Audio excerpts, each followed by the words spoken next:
It was upon a dreary and fog-choked afternoon in November that I found my friend Mr. Sherlock Holmes in a state of professional ennui that bordered upon the morose.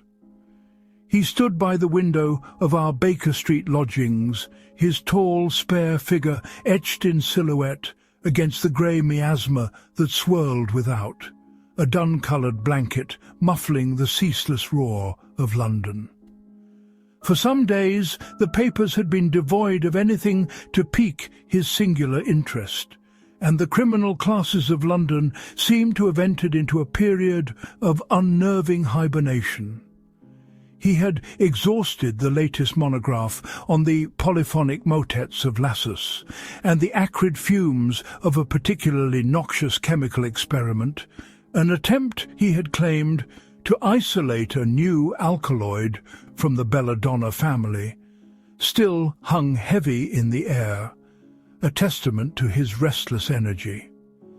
Now, having failed to precipitate the crystals he sought, he prowled the confines of our sitting-room like a caged panther, his brow furrowed and his temper thin. "Watson, the world is stagnant," he declared, turning abruptly from the window, his keen grey eyes alight with a feverish impatience. "The faculties of the mind rust from disuse. Look at this." He snatched the day's paper from the table, rattling it with irritation. "A society jewel theft with all the intellectual subtlety of a fox in a henhouse, a brawl in a public house. The city is a veritable desert of ineptitude. Is there no cunning villain left in this great metropolis? No singular problem to stir the soul from its lethargy? One might as well be a country practitioner with no more pressing mystery than a farmer's rheumatism." "Patience, Holmes," I ventured, looking up from my medical journal. "Such lulls are always temporary. A truly baffling case will surely present itself soon." "Will it, Watson? Or has the board school education so elevated the masses that the art of the intelligent criminal is lost forever? The world becomes a duller place." I had scarce begun to formulate a soothing reply when the thunder of Mrs. Hudson's feet upon the stair announced a visitor, her ascent punctuated by a frantic knocking that bespoke great urgency. A moment later our door was flung open to admit a young lady in a state of the most profound distress. She was fashionably, if hastily, dressed in a travelling costume of dark serge, but her bonnet was askew, its ribbons trailing, and her face, which must in happier times have been one of considerable beauty, was pale with terror and streaked with the tracks of recent tears. "Mr. Holmes," she gasped, her gloved hands clutching at one another as she leaned against the doorframe for support. "Oh, thank God! They told me you were the only man in London who could help me. I am at my wits' end. I fear I shall go mad." "Pray be seated, madam," said Holmes, his lethargy vanishing in an instant. The hunter had scented his prey. He pushed forward the armchair with a gesture of authority, his manner a curious and effective blend of sharpness and sympathy. "Do not agitate yourself. There is a solution to every problem. Tell us calmly and precisely the facts of the case. Our client, who gave her name as Miss Euphemia Forrester, sank into the chair and struggled to compose herself, accepting the glass of water I poured for her with a trembling hand. "It is my fiancé, Mr. Holmes. It is John. He has vanished." "Vanished?" Holmes repeated, leaning forward, his fingertips pressed together, his whole attitude one of intense concentration. "The verb is a dramatic one. From whence and under what circumstances?" "From Grosvenor Square, not 2 hours since," she cried, her voice trembling.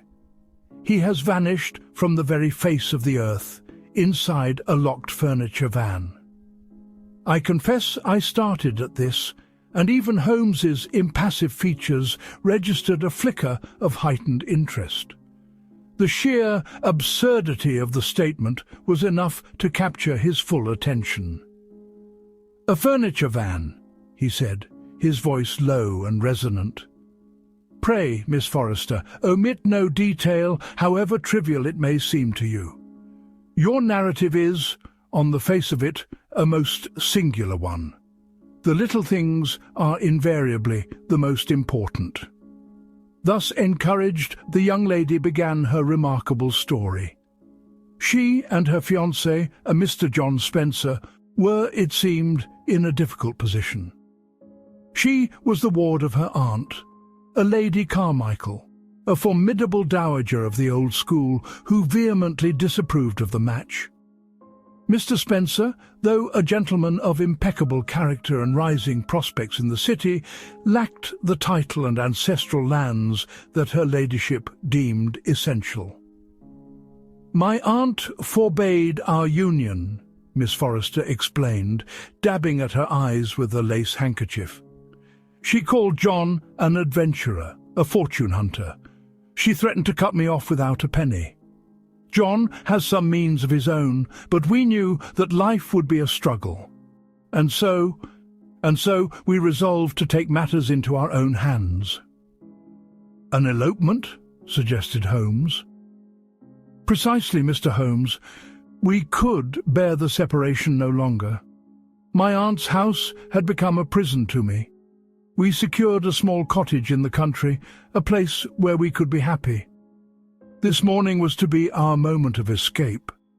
We had arranged for our belongings, all that we held dear and could pack into chests and boxes, to be collected by a furniture removal company. A plain, sturdy van, drawn by 2 stout horses, arrived at 10 o'clock. "At your aunt's residence in Grosvenor Square?" No, that would have been impossible. My aunt watches my every move. John has for some months kept modest chambers in a street just off the square. It was from there that our possessions were to be moved. I had slipped out of the house on the pretext of visiting a milliner and met him there. The men were swift and efficient. We watched as they loaded our life into the great dark van. There was my little rosewood writing desk, my mother's portrait, John's collection of books on engineering, our wedding china, everything that represented our future together. She paused, taking a shuddering breath before continuing. All was loaded, save for one last item. It was a heavy seaman's chest that had belonged to John's father, who was a captain in the merchant navy. The 2 workmen were struggling with its weight on the tail of the van. John, who is a strong and practical man, laughed and said, "Here, let me give you a hand and see it stowed correctly." He climbed up into the van to guide it into place. The men pushed it in after him. I saw him for a moment, in the gloom of the interior, turning to arrange it. And then? Holmes's voice was sharp.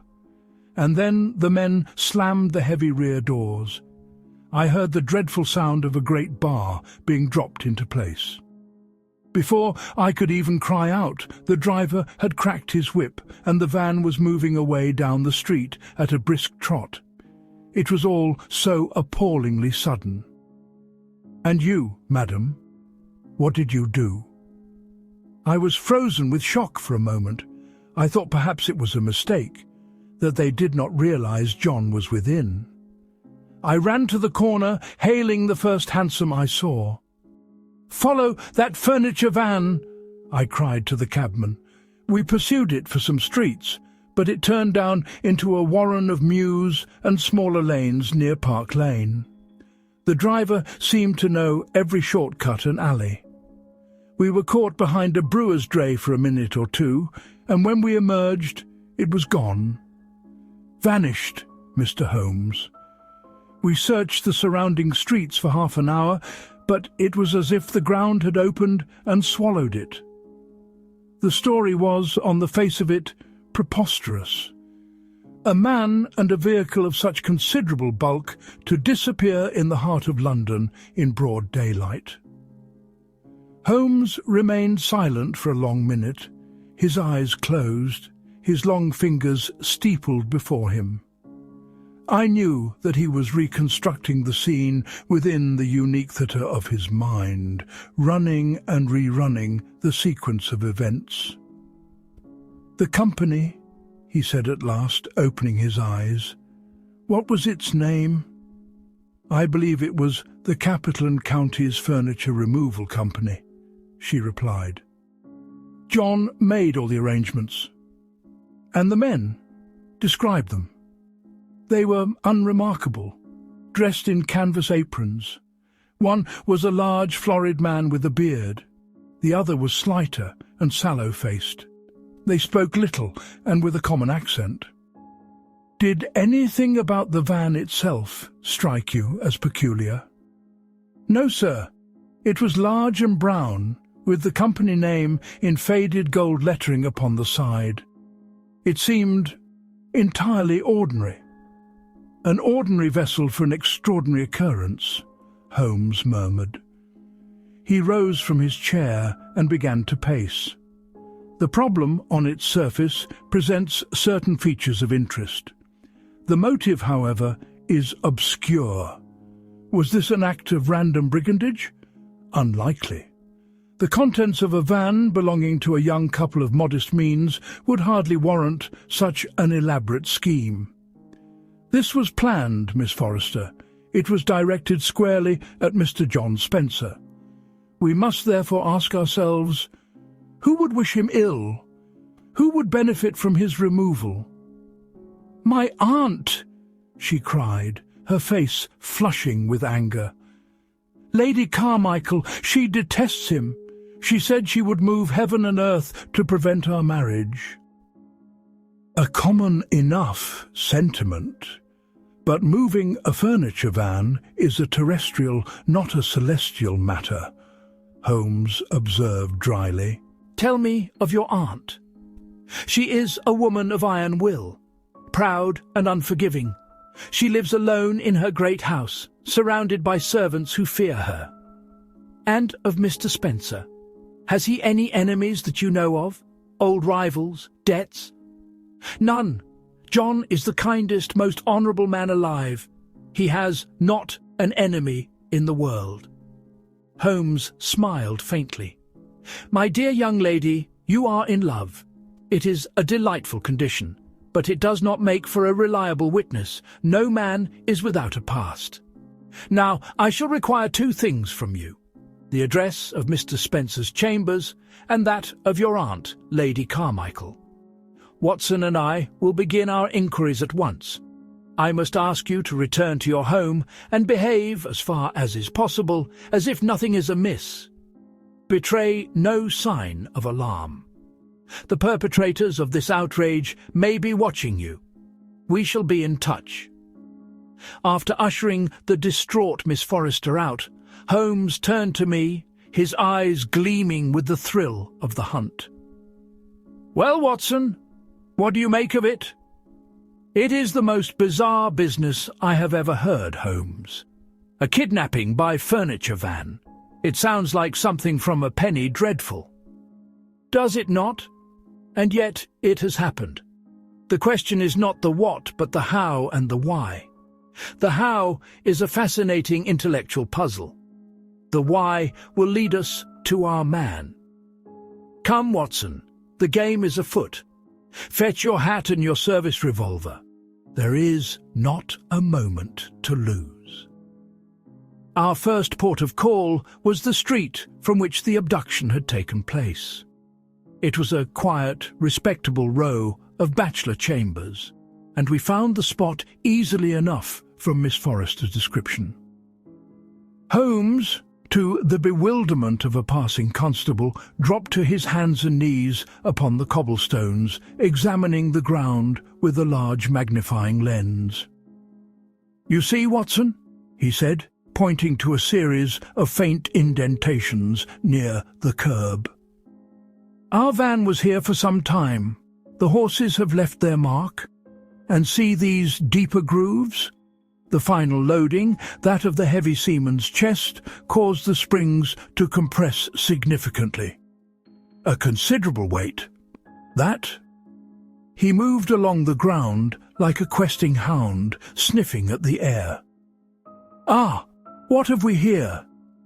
He scraped something from between two cobblestones with the tip of a penknife and sealed it within a small envelope.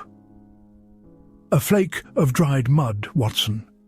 A specific reddish-brown clay, quite distinct from the common London muck.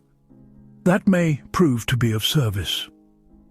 He examined the doorway of the building, the scuff marks on the threshold, and the stairwell, but seemed to find little else of interest. Our next visit was of a more delicate nature. An interview with the formidable Lady Carmichael in her mausoleum of a house in Grosvenor Square. We were shown into a cavernous drawing-room where every surface gleamed with polish and every chair seemed designed for discomfort. Lady Carmichael was a woman carved from granite, with piercing eyes and a mouth that looked as if it had never known a smile. She received us with icy hostility. "Mr. Sherlock Holmes, I am aware of your profession. I cannot imagine why my niece would have recourse to a person of your sort. Your niece is concerned for the welfare of Mr. John Spencer, madam," Holmes replied smoothly. "He appears to have been delayed in his business." "Delayed?" She sniffed. "I should think decamped is the more appropriate word. I have had the man investigated, Mr. Holmes. He is a nobody, an adventurer.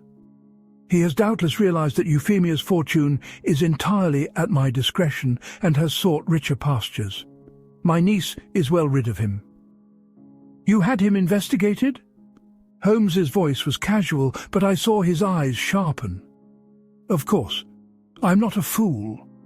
I employed a private inquiry agent, a man named Barker. He confirmed my suspicions.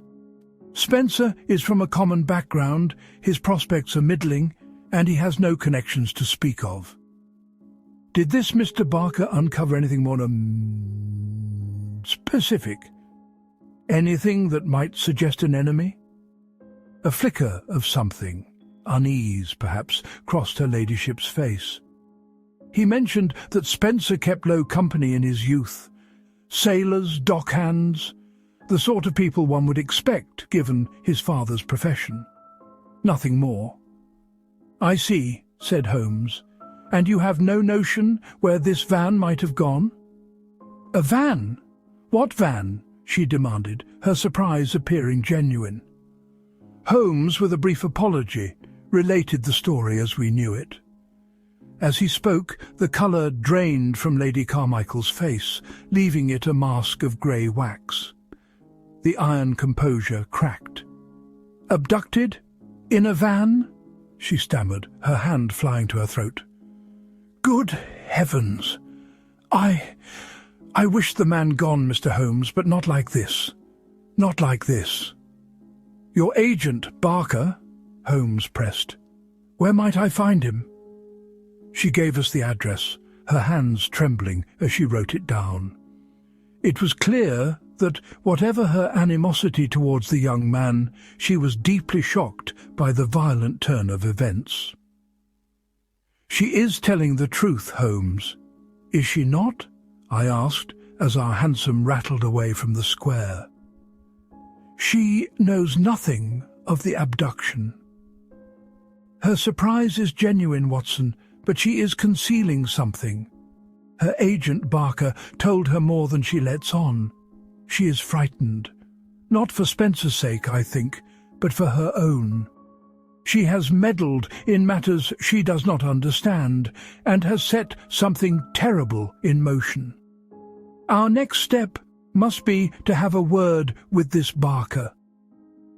The private inquiry agent's office was a dingy set of rooms in a less salubrious street off the Strand. We found Mr. Barker to be a stout man with furtive eyes and a manner that combined oiliness with a distinct air of menace. He was not pleased to see us.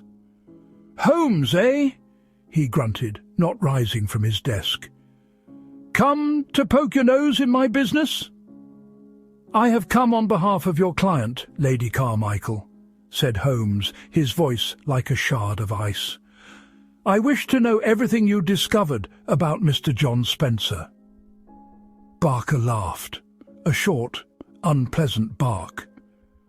"Client confidentiality. I'm sure you understand."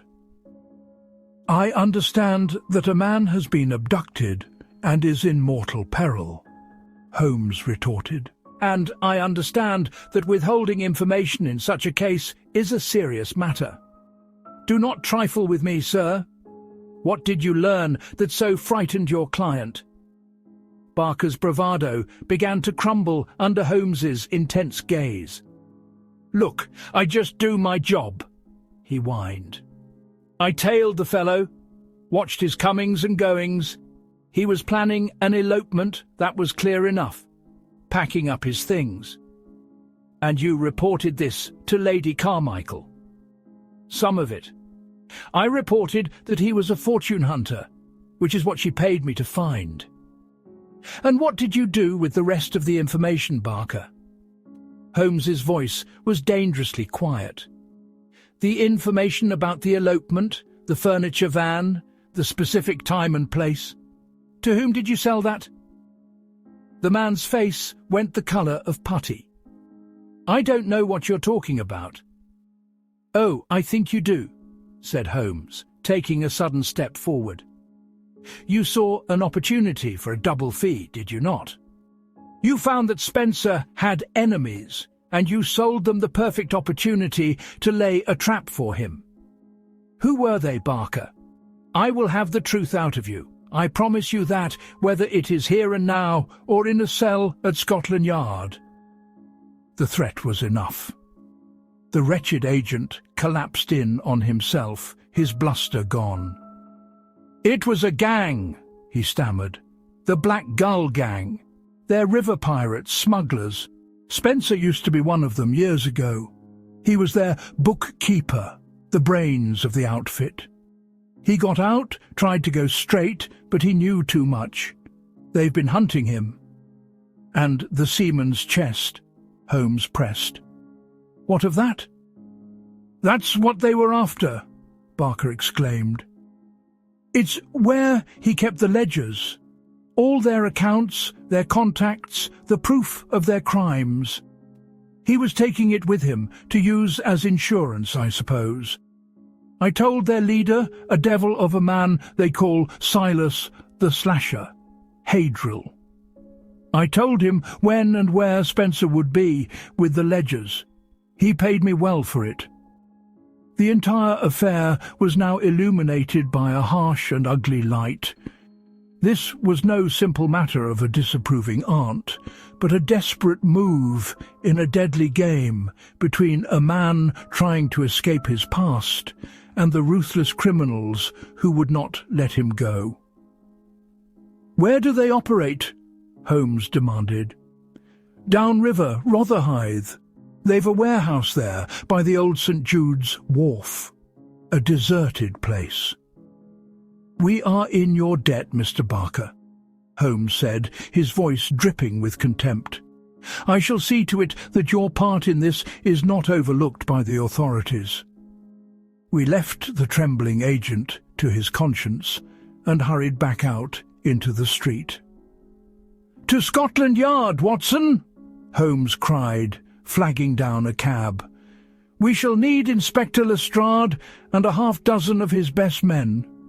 The Black Gull gang is notoriously violent, and if we are to save Mr. Spencer, we must act with both speed and force." An hour later, as dusk was bleeding into a cold, foggy night, a small flotilla of unmarked police boats slipped silently down the Thames. I sat beside Holmes in the prow of the lead vessel, the damp air chilling me to the bone. Lestrade, looking thoroughly unhappy, was with us, his bulldog face set in a grim expression. "A warehouse on a deserted wharf, Holmes?" he grumbled. "It's a deuced risky business. Hadrill is a killer." "Which is precisely why we are here, Inspector," Holmes replied calmly. "Mr. Spencer's life is measured in hours, perhaps minutes. Once they have opened that chest and retrieved their ledgers, he will be of no further use to them." Guided by a police pilot who knew the treacherous currents of the river, we found St. Jude's Wharf, a collection of rotting piers and derelict buildings looming out of the fog. One warehouse, larger than the rest, showed a faint chink of light from a grimy upper window. Our boats slid into the shadows of the pier, and we disembarked as silently as wraiths. Holmes took command, issuing whispered instructions. Lestrade's men surrounded the building, whilst Holmes, the inspector, and I prepared to force the entrance. At a signal from Holmes, 2 burly constables put their shoulders to a small side door. With a crack of splintering wood, it burst inwards, and we plunged into the cavernous darkness within. The interior of the warehouse was a vast, gloomy space, smelling of tar, decay, and stagnant river water. In the centre, illuminated by the yellow glare of several oil lanterns, was a sight that brought a gasp to my lips. There stood the brown furniture van. Its rear doors were wide open, and a group of brutish-looking men were gathered around the heavy seaman's chest, which they had dragged onto the floor. One of them, a hulking giant with a scarred face and a cap pulled low over his eyes, was attacking the lock with a crowbar. This, I presumed, was Silas Hadrill.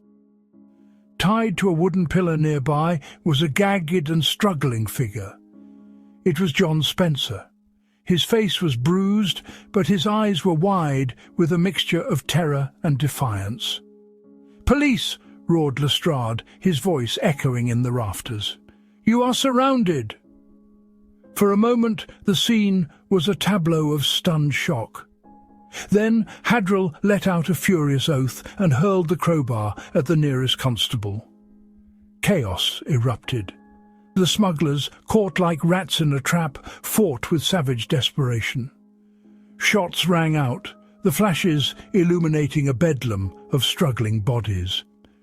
I found myself back to back with a constable, striking out with the butt of my revolver at a Lascar sailor who lunged at me with a knife. Through the mayhem I saw Holmes. He was not engaged in the brawl, but moved with a swift, deliberate grace towards the pillar where John Spencer was tied. As he fumbled with the ropes, Silas Hadrill, seeing his prize about to be lost, broke free from the fray and charged, pulling a wicked-looking blade from his belt. "Holmes, look out!" I cried, but he was intent on his task. There was no time to aim. I raised my service revolver and fired. The shot boomed in the enclosed space, and the great brute Hadrill staggered, clutched at his shoulder, and then crashed to the floor, bellowing in pain and fury. The fight seemed to go out of the gang after that. Seeing their leader down, they threw down their weapons and surrendered to Lestrade's men. Within minutes, it was all over. John Spencer was free, though shaken, and the surviving members of the Black Gull gang were in handcuffs. Lestrade, for once, was almost effusive in his praise. "A brilliant stroke, Holmes, a brilliant stroke. You've smashed one of the most dangerous gangs on the river." Holmes, however, was kneeling beside the seaman's chest, examining the lock which the smugglers had failed to break. "The treasure, Watson," he said with a thin smile, "the cause of all this sound and fury." Later that night, back in the comforting warmth of our Baker Street rooms, a much-recovered John Spencer and a tearfully joyous Euphemia Forrester sat before our fire. The damning ledgers from the chest lay on Holmes's table, destined for the archives of Scotland Yard. "But how did you know where to look, Mr. Holmes?" asked Spencer. "It was a miracle." "Not a miracle, but a simple chain of reasoning," replied Holmes, lighting his pipe. "The key lay in the mud. I found a flake of a peculiar reddish clay on the cobblestones where the van had stood." A quick reference to my monograph on the soils of London confirmed that this particular clay is found in only one place near the city: the old brick pits at Rotherhithe, not half a mile from St. Jude's Wharf. It was clear the van had come from the hiding place to the scene of the crime, not the other way around. They brought their own mud with them. "And the inquiry agent, Barker?" I prompted. "Lady Carmichael's fear was my signpost. She was not merely shocked, she was frightened for herself. It suggested she knew more than she was telling, and that she had set something in motion which had spiraled out of her control. Barker was the obvious link. He played a double game, and in his greed delivered you, Mr. Spencer, into the hands of your enemies. He, too, will face the justice he deserves." He turned to Miss Forrester. "Your aunt, I suspect, has learned a harsh lesson about meddling. I think you will find her less opposed to your union now." The young couple could not thank him enough, but Holmes waved it away with an impatient hand. "The case was, in its way, a perfect little problem," he remarked after they had departed. "It presented as an impossibility, a vanishing van, but the solution was, as ever, grounded in the material world. A man's past, a woman's pride, a villain's greed, and a smear of mud. Upon such humble foundations, Watson, are the most extraordinary dramas built." He picked up his violin from the corner, and as the fog pressed once more against our window panes, the melancholy and yet strangely triumphant notes of his bow filled the quiet of the room, a fitting requiem for the little problem of the Grosvenor Square furniture van.